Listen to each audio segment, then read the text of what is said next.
Good morning बच्चों। आज हम आपके सामने लेकर के आए हैं एक ऐसा शहनाई वादक जो वास्तव में बहुत ही आप लोगों को खुश कर देने वाला है कि वास्तव में वो इसकी शहनाई को की गूंज सुन करके सब लोग मन मुग्ध हो जाते हैं। तो चलिए देखिए, हम आपको बताते हैं कि द शहनाई ऑफ द बिस्मिल्लाह खां, जो कि बिस्मिल्लाह खां के द्वारा वो शहनाई जो वो बजाई गई थी। वास्तव में जो शहनाई जब वो बजाते थे तो सब लोग मन मुग्ध हो जाते थे तो उनकी शहनाई को सुन करके, तो वास्तव में इतनी ग्रेट थे। तो ये उस समय की हम लोगों को आप लोगों की बात बता रहे हैं कि जिस समय क्या था कि जब इतिहास में भी हम बात करने लगे, तो इतिहास में उस समय की कहानी है कि जब उस समय मुग़लों का शासन हुआ करता था और मुग़लों के शासन में क्या था, एक पुंगी हुआ करती थी। जो पुंगी को क्या कर दिया था, औरंगजेब ने उसको बैन लगवा दिया था। तो तब उस पुंगी को बैन लगवा दे। तो देखो, मैं आप लोगों को सबसे पहले पुंगी दिखाना चाहता हूँ कि पुंगी है क्या। देखिए नीचे आप लोगों को बता रहे हैं कि देखिए ये पुंगी होती है, ये आप लोगों को दिखाई दे रहा है, ये पुंगी होती है और ये देखिए शहनाई है। देखिए वास्तव में जो बिस्मिल्लाह खां है कि उन्होंने एक शहनाई को इस तरह से ऐसे बनाया था। बनाने के बाद जब उन्होंने इसको बजाया था, मतलब एक खोखला टाइप को ऐसे समझो जैसे एक लकड़ी का होता है, तो उस प्रकार उसको बनाया और बना करके उसमें छेद से खोले, जैसे कि आप लोग देख रहे होंगे। तो उसके बाद उसको उन्होंने बजाया, तो इसका जो सुर था बड़ा सुंदर लगता था जब वो बजाई जाती थी शहनाई। तो उस समय क्या था, जब मुग़लों का जब शासन वो चल रहा था, तो मुग़लों में जो औरंगजेब ने क्या करा था, उसको इस इंस्ट्रूमेंट पर, इस यंत्र पर क्या था, जो उस पर बैन लगवा दिया था कि भाई कोई भी ऐसा इंस्ट्रूमेंट ना बजाया जाए, कि ऐसा कोई भी जो यंत्र है उस प्रकार का प्रयोग ना किया जाए। तो उस पर उन्होंने एक शाही महल में तो उस पर क्या किया था, एक बैन लगवा दिया था। और जब वास्तव में जो एक हमारे बिस्मिल्लाह खां हैं, तो वो एक बार्बर थे, मतलब एक परिवार से ऐसे बिलोंग करते थे। जो एक वो क्या थे उस समय, नाई थे, मिस बार्बर थे। बार्बर हमारा एक जो नाई है, नाई फैमिली से वो बिलोंग करते थे। तो उस समय भी फिर भी उन्होंने इतना स्ट्रगल किया और ऐसे हमें एक ऐसे शहनाई वादक मिले। वास्तव में ऐसे शहनाई वादक बहुत कमी के साथ मिलते हैं, तो जिसकी धुन से जो दूसरा व्यक्ति या और कोई भी व्यक्ति वो मंत्रमुग्ध हो जाए, मतलब उसकी शहनाई को सुनने के लिए मजबूर हो जाए। तो ऐसे ही हमारे शहनाई वादक थे, तो थे बिस्मिल्लाह खां। चलिए लेट्स बिगिन, हम आरंभ करते हैं, बताते हैं आप लोगों को जो शहनाई जो बिस्मिल्लाह खां हैं वो क्या किस तरह से आपके बारे में उसको बता रहे हैं, बिस्मिल्लाह खां के बारे में, और कैसे वो शहनाई वादक बने हैं, कैसे आप लोगों को हम बताते हैं। चलिए लेट्स बिगिन, आरंभ करते हैं। तो दिस लेसन इज़ अबाउट उस्ताद बिस्मिल्लाह खां। तो ये जो लेसन है ये हमारे मतलब बारे में क्या उसने कहा, दिस लेसन ये जो लेसन है इज़ अबाउट मतलब बारे में उस्ताद बिस्मिल्लाह खां। ये उस्ताद बिस्मिल्लाह खां के बारे में है। और ही वाज आर रिनोवेड मीन्स होता है हमारा प्रसिद्ध होना। एक प्रसिद्ध थे शहनाई प्लेयर इन इंडिया, वो भारत में एक शहनाई प्लेयर के माध्यम से वो प्रसिद्ध थे। तो रिनोवेड मीन्स होता है रिनोवेड मीन्स होता है हमारा प्रसिद्ध होना। तो वो प्रसिद्ध थे एक शहनाई वादक के रूप में इन इंडिया, भारत में। तो ही इज़ अ लिगेंड का मीन्स होता है हमारा दिव्य चित्र होना। तो वे एक दिव्य चित्र थे इस तरह के, क्योंकि ऐसा हमारा दिव्य चित्र देखने के लिए भारत में और कोई ऐसा नहीं मिला। तो बिकॉज क्योंकि ही डिड नॉट समथिंग, लेकिन वो जो है समथिंग मतलब कुछ, विच हिस्टोरिकल सिग्निफिकेंस, वो ऐतिहासिक जो सिग्निफिकेंस है, सिग्निफिकेंस का मतलब होता है जो महत्व है, जो इतिहास का महत्व है, वो भी उसमें उस सब दिखाया गया, मतलब बताया गया कुछ इस तरह से। तो ही प्लेड, वो खेलते थे द शहनाई से, ऑन द डे मतलब वो दिन में वो शहनाई से खेलते थे। इंडिया गॉट इंडिपेंडेंस, कि जब भारत को आज़ादी मिली या इंडिपेंडेंस हुआ 15 अगस्त 1947 में, जब भारत जब वो आज़ाद हुआ था, उसे आज़ादी मिली थी, तो वो उस समय उन्होंने भी क्या किया, उस दिन भी उन्होंने इसको बजाया था, यानी कि उसको शहनाई को बजाया था। और उसने कहा एट द रेड फोर्ट, यानी कि उस समय जो लाल किला था, लाल किले पर, बिफोर का मतलब पहले था, speech of the Pandit Jawaharlal Nehru, जब सबसे पहले लाल किले पर पंडित जवाहरलाल नेहरू जी ने जो स्पीच दी थी, और उसके बाद Bismillah Khan played the shehnai in order to signify something the auspicious, तो ऑस्पॉस यहाँ पर मीन्स हमारा ऑस्पेस का मतलब था शुभ होना, मंगल होना। तो उस समय ये मंगल होता था, मंगल की ध्वनि में उसको गाया गया था। मतलब तो उस समय जब 1947 में 15 अगस्त 1947 में जब हमारा भारत आज़ाद हुआ था, तो राइट जो लाल किले पर जो पहली बार जो स्पीच दी गई थी पंडित जवाहरलाल नेहरू के द्वारा दी गई थी, और बिस्मिल्लाह खां ने उस शहनाई को उस समय बजाया था। तो उन्हें ऑर्डर दिया गया था कि आप उस समय उस शहनाई को बजाएंगे। तो उन्होंने वास्तव में जो शहनाई को बजाया था वो भी कैसी, तो आसपास का मतलब था मंगल वाली। तो उन्होंने उस मंगल वाली शहनाई को बजाया था। मतलब किसी काम को जब शुभारंभ किया जाता है उसमें मंगल कामनाओं के लिए उसको गाया जाता है, वह बजाया जाता है। तो वो उस समय मंगल कामनाओं के लिए उसको बजाया गया था। तो समथिंग मतलब कुछ ऐसी मंगल कामनाएं थी फॉर द होल कंट्री, संपूर्ण कंट्री के लिए, संपूर्ण भारत के लिए। वाज अबाउट टू हैपन, कि जो भी वहाँ कुछ हुआ तो उस कंट्री के लिए। तो India was about to get freedom, जब भारत को आज़ादी मिली, वो कहना चाहते हैं इंडिया को, इंडिया मीन्स भारत ने, was about to get freedom, जब भारत को आज़ादी मिली। And so on that occasion, जब उस अवसर पर, तो बिस्मिल्लाह खां प्लेड, बिस्मिल्लाह खां ने उस समय ये अपनी शहनाई को बजाया था। जिस समय भारत को आज़ादी मिली तो उस समय बिस्मिल्लाह खां को ये अवसर मिला था कि वो शहनाई बजाए, तो वो उनको अवसर दिया गया था शहनाई बजाने का। And so he is a legend, तो इसलिए वो क्या है, एक दिव्य चित्र है, इसलिए उन्हें एक दिव्य चित्र के रूप में देखा गया। वास्तव में एक ऐसे शहनाई वादक नहीं हुए। तो वास्तव में जो शहनाई जो वो बजाया करते थे, बड़ी सुंदर शहनाई वो बजाया करते थे। चलिए, मैं समझता हूँ कि आप लोगों को इसको समझ आ रहा होगा कि भाई ये किसके बारे में है। चलिए आगे नेक्स्ट देखते हैं। अब हम लेसन को स्टार्ट करते हैं, और आप देखिए शहनाई और पुंगी दोनों देख रहे हैं। चलिए देखते हैं। The emperor the Aurangzeb band, band का मतलब तो हमारा यहाँ पर वो देखिए, सबसे पहले मैं आप लोगों को इसके जो वर्ड मीनिंग है वो बताना चाहता हूँ कि आप लोग वर्ड मीनिंग को देखेंगे। तो उसने कहा बैन करना, बैंड का मीन्स होता है ऑफिसिकली प्रोहिबिटेड, मतलब रोक लगाई गई, यानी कि मना किया गया। और थ्रिल का मीन्स होता है, थ्रिल का मीन्स होता है हमारा हाई पेस्ट, एंड पिर्चिंग, पिर्चिंग का मतलब तीक्ष्ण होता है। और जेनेरिक में नेम होता है, जेनेरिक नेम, इसको बोलते हैं a name given to a class or group as a whole, किसी संपूर्ण वर्ग का नाम। और रिडिड, रिडिड यहाँ पर रिडिड का मीन्स हमारा wind instruments which have reads like flute या क्लैनिकल ईटीसी, इसे बोलते हैं नरकुल से बने, ये नरकुल है हमारा। जो एक बांसुरी होती है लाइक द फ्लूट, फ्लूट का मतलब होता है बांसुरी की तरह होता है, जैसे बांसुरी होती है तो ऐसे ही हमारी जो शहनाई होती है बिल्कुल सेम उसी के जैसे ही होती है। तो नरकुल से बनी होती है, जो आप लोगों को देखा है एक बड़ी सी एक समझो को लकड़ी सी टाइप में होती है, उसको बीच बीच में से उसको छेद कर दिए जाते हैं, तो उस तरह की होती है। तो उसने इस नरकुल से बनी हुई। तो रिवाइव्ड का मीन्स होता है हमारा केम बैक टू लाइफ, यानी कि पुनर्जीवित होना। और प्रोफेशनल मीन्स होता है हमारा एक्सपीरियंस, से बोलते हैं एक्सपीरियंस्ड मीन्स होता है पेशेवर, जो पेशेवर होता है जिससे ज़्यादा अच्छा एक्सपीरियंस होता है, एक्सपीरियंस्ड होता है।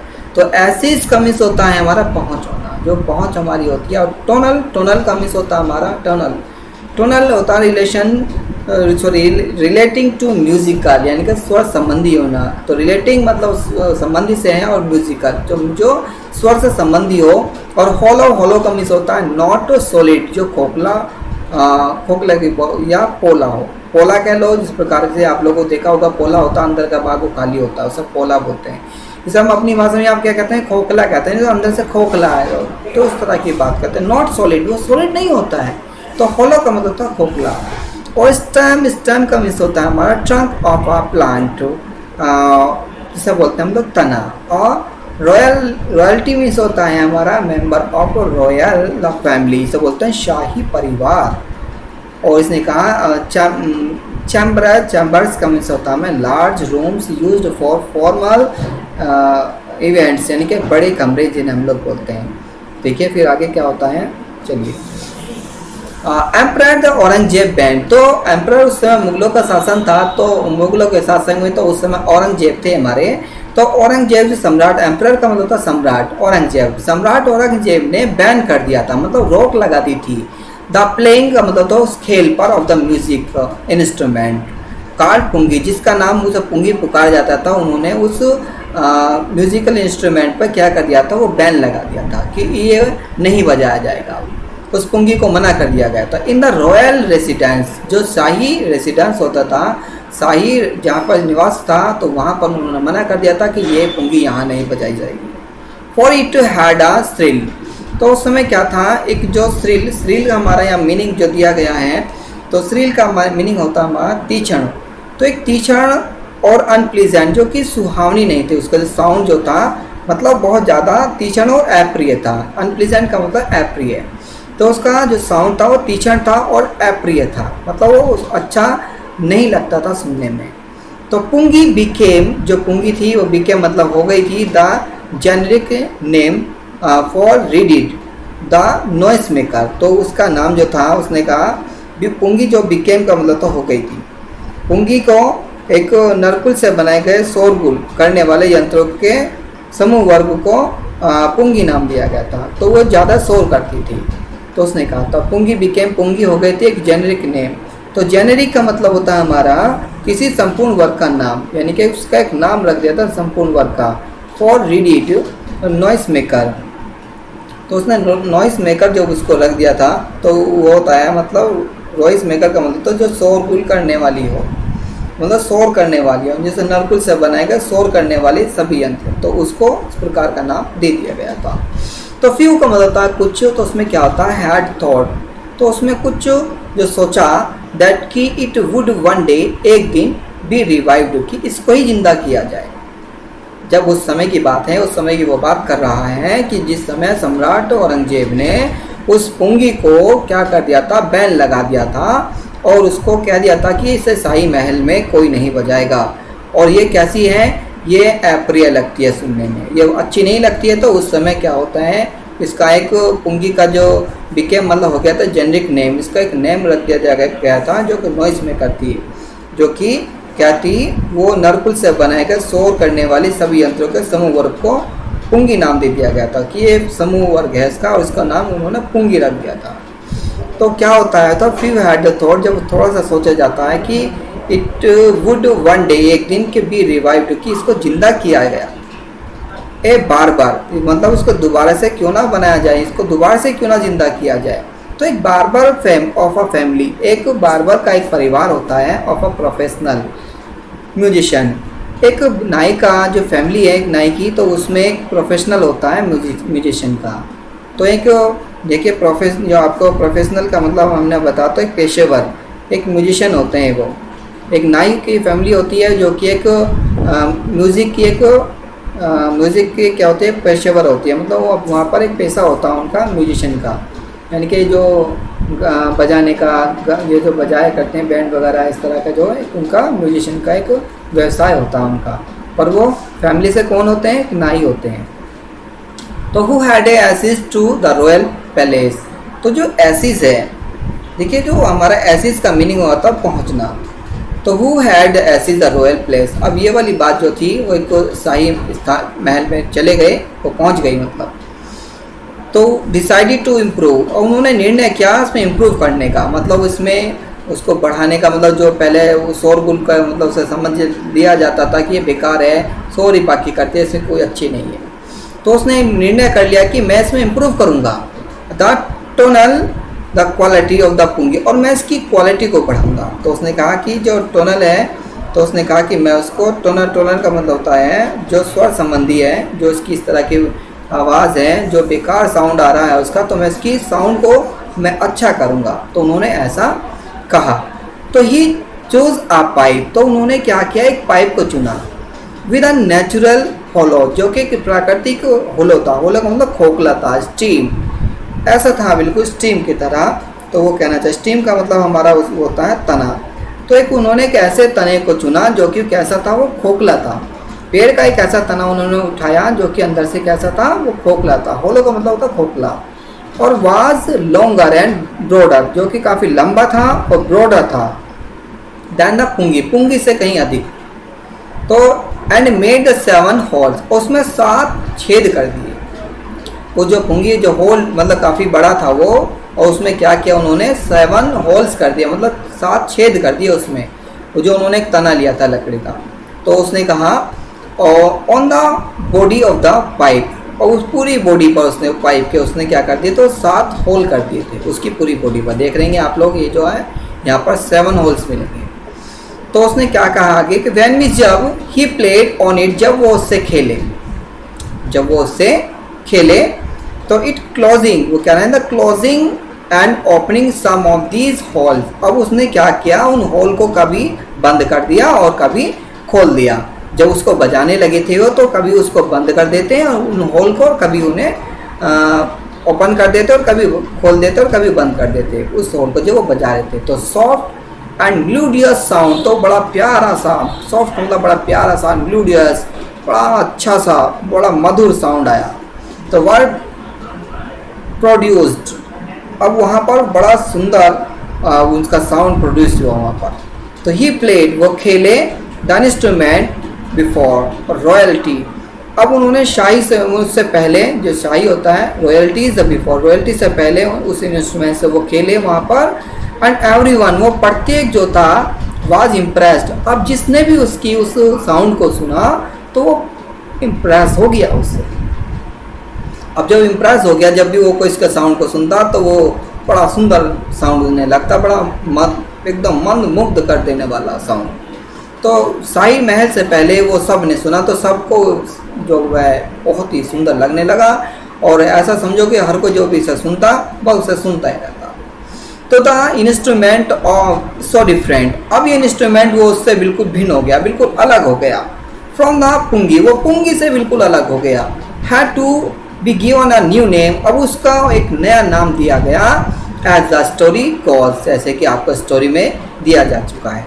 तो since it was the first played, जब वो पहली बार उसको खेला गया या पहली बार उसको किया गया, बजाया गया, in the Shah chambers and was played by a nai barber, एक नाई बार्बर के द्वारा जब उसको उसे शाही महल में उसको बजाया गया, तो उसमें क्या होता, इंस्ट्रूमेंट वाज नेम द शहनाई, तब जब उस समय उस इंस्ट्रूमेंट का नाम दिया गया था क्या, शहनाई।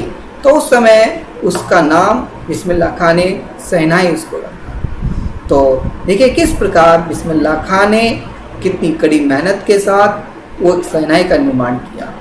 तो जो पुंगी का नाम नवीनीकरण करके उन्होंने उसको शहनाई उसका रखा, उन्होंने थी पुंगी की तरह ही पर उसको उसमें परिवर्तन किया। अगर वो कड़ी मेहनत ना करते तो शायद वो शहनाई ना बना पाते, और शहनाई वादक आज पूरे भारत में जो प्रसिद्ध हैं वो आज तक प्रसिद्ध ना हो पाते। तो आशा ही करते हैं आप लोगों ने इस बड़े अच्छे से समझा होगा, और हम बहुत जल्द आपके साथ नेक्स्ट वीडियो के साथ होंगे, और आपसे विदा चाहते हैं। अलविदा, thanks for watching this video.